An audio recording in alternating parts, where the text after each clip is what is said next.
கிறிஸ்துவுக்குள் பிரியமானவர்களுக்கு ஆண்டவராகிய இயேசு கிறிஸ்துவுடைய இனிய நாமத்தினாலே வாழ்த்துக்கள். எல்லாம் எப்படி இருக்கிறீங்க? காஃபி சாப்பிட்டீங்களா?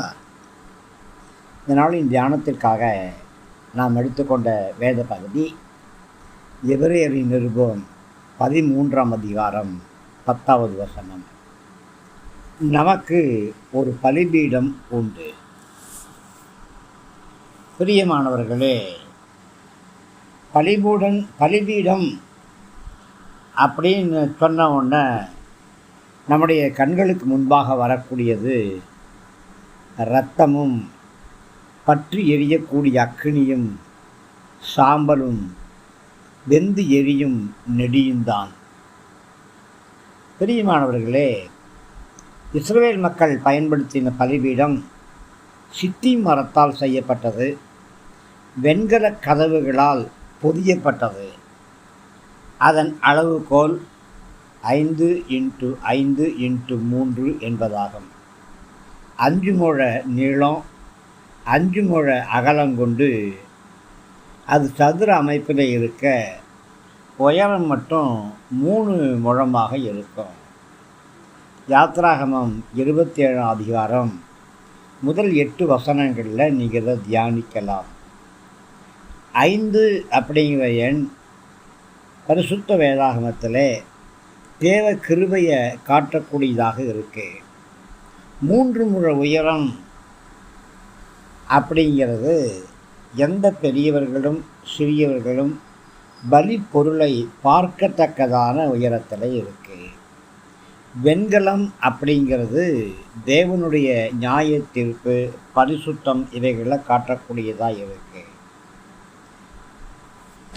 பலிபீடத்தின் கொம்புகள் அப்படின்னு சொல்லக்கூடியது அதன் வல்லமையை காட்டக்கூடியதாக இருக்குது. இந்த பலிபீடம் வெறும் நிழல் உருவம்தான். அதற்கு உண்மையான பொருள் என்ன? உண்மையாக பலிபீடம் என்பது ஒரு பொருள் அல்ல, அது ஒரு நபர். ஆண்டவராக இயேசு கிறிஸ்து தான் அந்த நபர். பரிசுத்த பவுல் இதை நமக்கு தெளிவாய் சொல்லுகிறார். நமக்கு ஒரு பலிபீடம் உண்டு. எபிரேயர் 13:10 பலிபீடமும் பலி பொருளும் பலி செலுத்துபவரும் அனைத்தும் கிறிஸ்து மாத்திரமே. கிறிஸ்துவுடைய சிலுவையின் மரணம் நம்மை ரட்சிக்க வல்லமையுடைய கொம்பாக இருந்தது. 1 கொரிந்தியர் 1ஆம் அதிகாரம் 18ஆம் வசனத்தில் நீங்கள் வாசிக்க முடியும். பலிபீட அமைப்பு அப்படிங்கிறது இயேசுடைய மனித தன்மையை நமக்கு காண்பிக்கக்கூடியதாக இருக்கு. பிரியமானவர்களே, எந்த மனிதனும் நோக்கி பார்த்து ரட்சிப்பு அடைய ஏற்ற நிலையிலே அது வெளிப்படையாக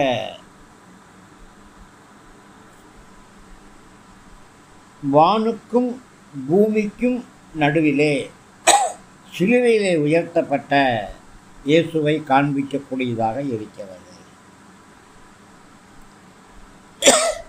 எவரும் எட்டி பார்க்க வேண்டிய அவசியம் கிடையாது, நோக்கி பார்த்தால் போதும்.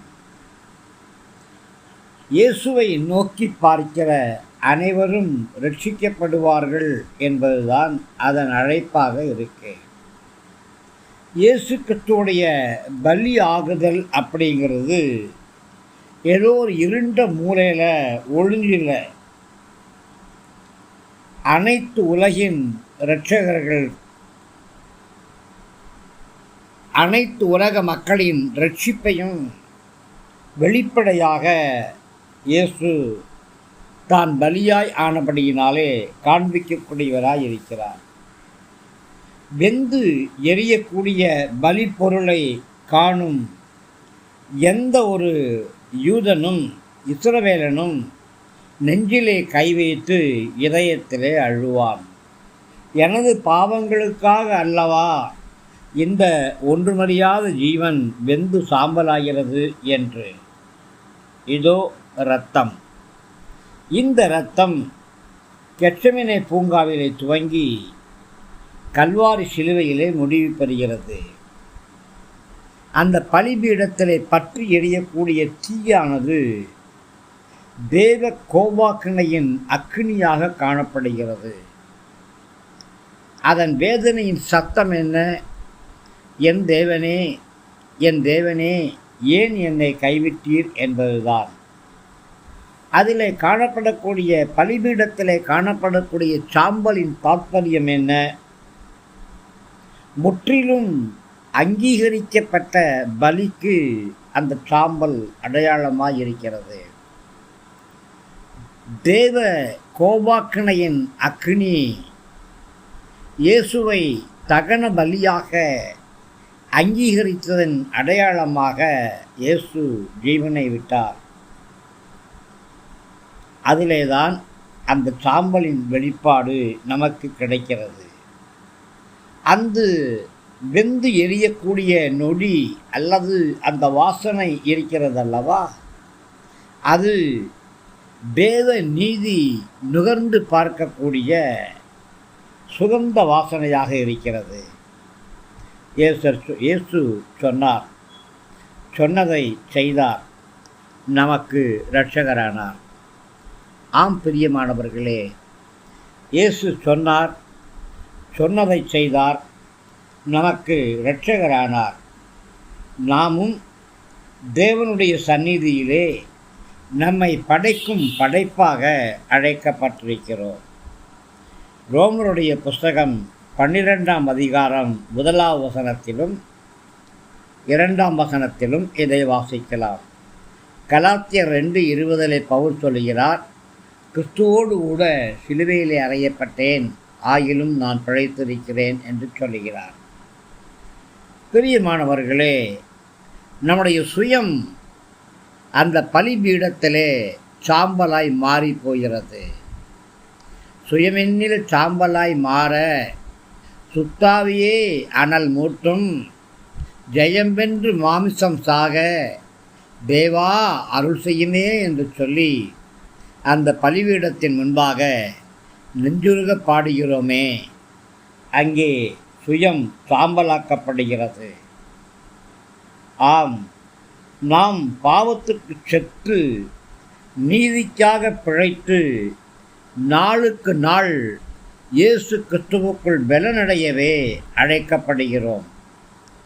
நம்முடைய சமர்ப்பணம் என்ற பலி தேவனாலே அங்கீகரிக்கப்பட்டிருக்கிறதா? இல்லையேல் ஆகாயத்து பறவைகள்தான் நமது அங்கீகரிக்கப்படாத சமர்ப்பணங்களை சந்திக்க வரும். அது தேவனால் வெறுக்கப்படுவதன் அடையாளமாக இருக்கும். இனிமேல் பலிபீடத்தில் என்னை வரனே என்று பாடும் பொழுது ஒரு கணம் அந்த பலிபீடத்தையும் பலி பொருளையும் பலியாய் சிந்தப்பட்ட இரத்தத்தையும் தேவ கோபாக்கினையின் சாம்பலையும் நினைவு கூர்ந்து பார்ப்பீர்களா? இது கிறிஸ்துவுக்கு மாத்திரமல்ல, நமக்கும் அடையாளமாகவே இருக்கிறது. ஆம் பிரியமானவர்களே, நமக்கு ஒரு பலிபீடம் உண்டு. அந்த பலிபீடம் இயேசுவே. நமக்கு ஒரு பலிப்பொருள் உண்டு. அந்த பலிப்பொருள் இயேசுவே. கர்த்தர் நம்மை அங்கீகரித்து ஆசீர்வதிப்பாராக. ஆமேன், ஆமேன்.